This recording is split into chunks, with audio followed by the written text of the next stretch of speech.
Bonjour et bienvenue dans cette nouvelle vidéo. Aujourd'hui, on va parler de ce qui nous occupe au printemps, on va parler des graines, puisque c'est vraiment la période où on va faire les semis pour les futures plantations dans nos jardins. Plantation de fleurs, plantation de légumes. Donc là, nous sommes dans la serre. Vous risquez d'entendre des bruits d'animaux. Il y a pas mal d'oiseaux, surtout les poules, c'est l'heure de la ponte. Donc voilà, bienvenue à la campagne, même si ce n'est pas le sujet d'aujourd'hui. Alors, on a commencé nos semis il y a à peu près 3 semaines pour faire des plantations dans notre potager.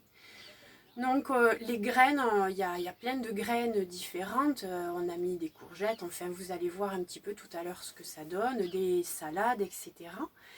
Et donc la graine, elle se conserve et elle va attendre d'avoir les conditions optimales pour germer.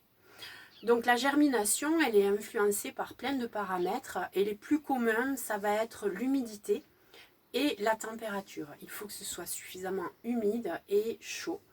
Il y a des graines un peu spéciales qui vont avoir besoin de choc thermique, donc d'être passées par exemple au réfrigérateur ou bien poêlées. D'autres qui vont avoir besoin d'avoir une espèce d'abrasion. Enfin, les plus communes, celles qu'on utilise le plus souvent, vont simplement germer dans la terre. Donc, vous pouvez vous approcher un petit peu des pots que nous avons faits. Vous allez vous apercevoir qu'il y a des bébés plantes. Donc, il va y avoir des salades, laitues, feuilles de chêne, des citrouilles. Alors, la citrouille, elle est quand même balèze. Vous voyez ici. Alors, elle nous montre quelque chose d'intéressant, la citrouille. On pourrait penser que ce sont des feuilles. Mais les feuilles sont au centre. Elles sont en train de sortir là. Ici, ce sont les cotylédons. Et ça, c'est propre à toutes les graines. Ce sont les premiers appendices qui vont sortir, qui sont verts, donc capables de photosynthèse, et qui vont être comment je pourrais dire, une source de réserve de nutriments, parce que la plante va avoir besoin d'énormément de nutriments et d'énergie pour sortir de terre. Ici, à côté, nous avons des futures blettes. Donc, on voit que les cotylédons ont une autre forme. Et on voit ici, les jeunes feuilles sont au centre. Elles sont toutes petites encore. Donc, des blettes, des rhubarbes un petit peu plus loin, qui sont très très belles aussi. Ici, nous avons des choux raves, des futurs choux raves avec des délicats cotylédons en forme de cœur. Donc là, les feuilles ne sont pas encore sorties. Nous avons juste les cotylédons. Et puis, à l'étage du dessus, là, ce sont les courgettes. Alors, courgettes vertes, courgettes jaunes. Il y a des semis qui n'ont pas encore germé, qui n'ont pas encore les conditions optimales. Donc, on arrose tous les jours. Là, ce sont les soucis, les amarantes toutes petites.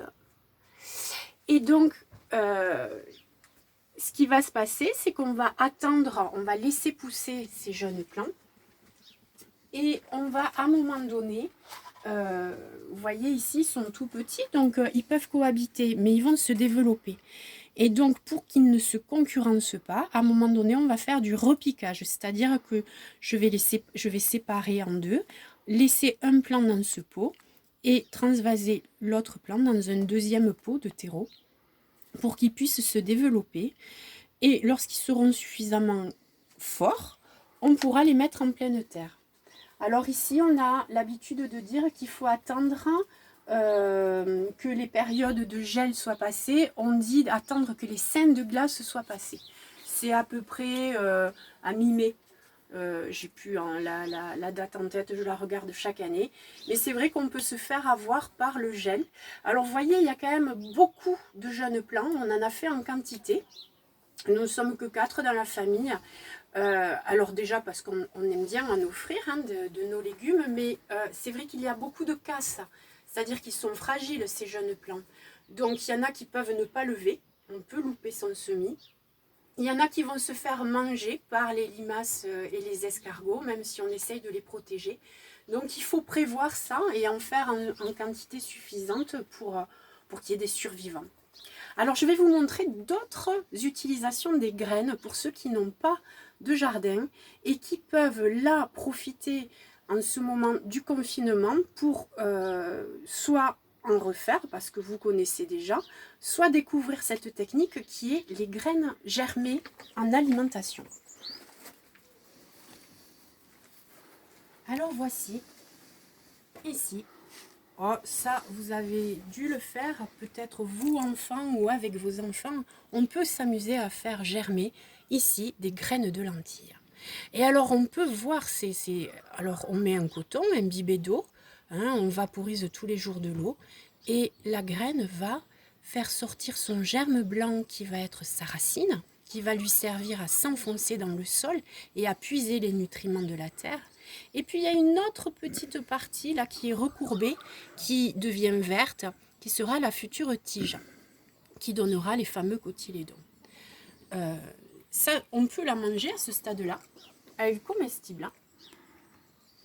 En fait, je vous disais tout à l'heure, la graine a besoin d'énormément d'énergie pour faire pousser cette future plante et la faire grandir.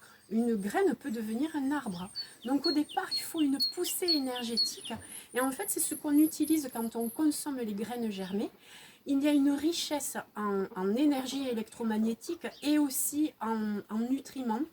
Il va y avoir beaucoup de vitamines de différents groupes, des oligo-éléments, des minéraux, des acides aminés.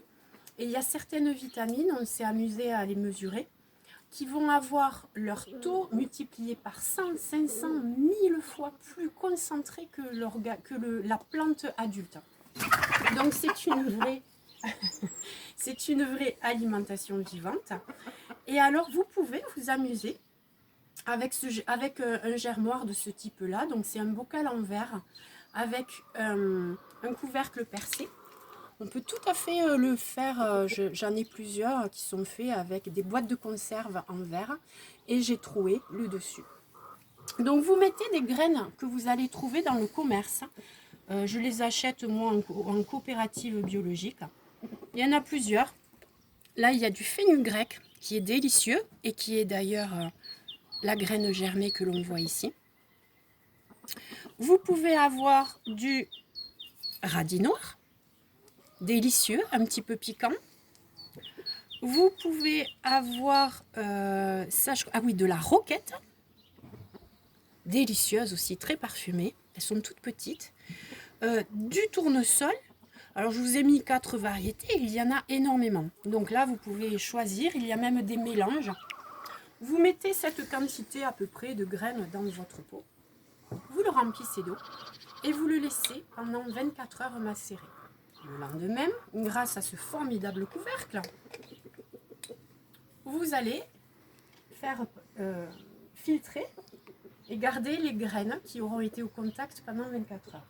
À ce stade-là, il n'y a toujours pas eu de germination. Là, il faut bien rincer vos graines parce qu'elles vont sécréter des enzymes pour justement avoir cette force et avoir beaucoup de vitamines, etc. Donc, il faut les nettoyer. Il y a des enzymes qui ne sont pas très bonnes pour nous.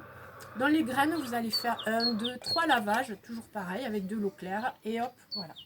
Et vous allez les laisser, votre dernier lavage fait, vous allez les laisser, voilà, toute la journée, comme ça. En principe, au bout de 3-4 jours, il y a la germination qui a commencé. Tous les jours, vous faites un rinçage et ensuite, vous pouvez consommer vos graines germées. Et ça, c'est délicieux. C'est une vraie alimentation vivante. Alors évidemment, l'idée, c'est de les consommer crus, soit directement comme ça, parsemés dans vos salades. Vous pouvez aussi, d'extra, c'est un petit goût de pois, de petits pois.